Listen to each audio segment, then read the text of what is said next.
नमस्कार। Positive vibes में आप सबका स्वागत है। आज मैं आपको धुंधकारी प्रेत और आत्मदेव ब्राह्मण की कथा सुनाने जा रही हूँ।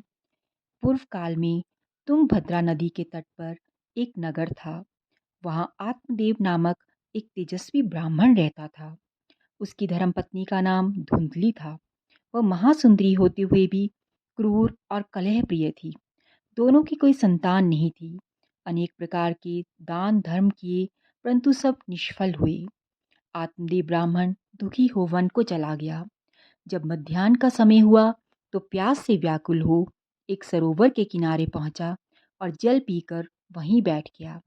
2 घड़ी बाद एक सन्यासी वहां आ पहुंचा।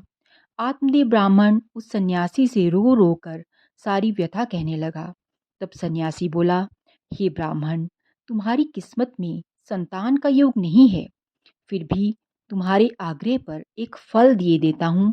यह फल ले जाकर अपनी स्त्री को खिला देना, तुम्हारे पुत्र अवश्य होगा।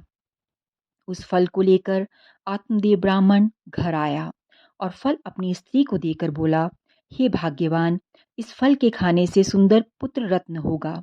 यह कहकर आत्मदेव बाहर चला गया।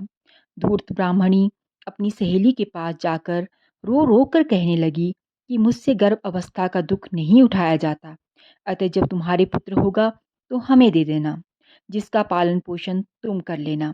यह कह ब्राह्मणी ने वह दिव्य फल गाय को खिला दिया।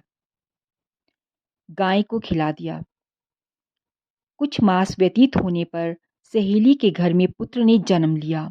पुत्र के पिता ने वह बालक लाकर ब्राह्मणी धुंधली को दे दिया।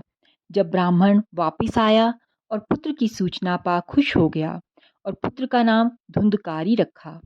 3 मास व्यतीत होने पर गऊ के भी एक बालक उत्पन्न हुआ, जो मनुष्य के समान सुंदर स्वरूप वाला कांतिमान था। उसके कान गाय के समान बड़े बड़े थे। इस कारण ब्राह्मण ने उस बालक का नाम गोकर्ण रखा। गोकर्ण बुद्धिमान महापंडित हुआ। धुंधकारी दुराचारी, क्रोधी और वैश्यगामी हुआ। अपने पिता का सारा धन वैश्याओं को दे दिया। इससे दुखी हो ब्राह्मण आत्मघात करने को तैयार हुआ। गोकर्ण ने उन्हें समझाया, मोह त्याग कर वन में जा तपस्या करो और भगवान के दशम स्कंद का पाठ कर भगवान की शरण में जाओ। अंत में पाठ करते करते ब्राह्मण भगवान को प्राप्त हुआ। पिता के मर जाने के बाद धुंधकारी ने अपनी माता को बहुत कष्ट दिया और घर से निकाल दिया। गोकर्ण तीर्थ करने चला गया। वेश्याओं ने धुंधकारी को मारकर सारा धन लेकर भाग गई। धुंधकारी इस प्रकार मृत्यु को प्राप्त हो गया और बड़ा प्रेत हुआ। जब गोकर्ण ने धुंधकारी को मरा हुआ सुना तो घर वापिस आ गया। एक दिन गोकर्ण सो रहा था, तब उन्हें भयंकर आकृति वाला प्रेत दिखाई दिया। जब आवाज देने पर भी ना सुना तो मंत्र पढ़ छींटे मारे। तब उस प्रेत ने वेश्याओं द्वारा घटी सारी बात बता दी और अपनी मुक्ति के लिए प्रार्थना करने लगा। तब गोकर्ण ने धुंधकारी को श्रीमद् भागवत महापुराण के सप्ताह का पाठ सुनाना आरंभ किया। उस सप्ताह पाठ में धुंधकारी को 7 गांठ वाले बांस के ऊपर बैठा दिया गया। एक दिन पाठ होता तब बांस की एक गांठ फट जाती।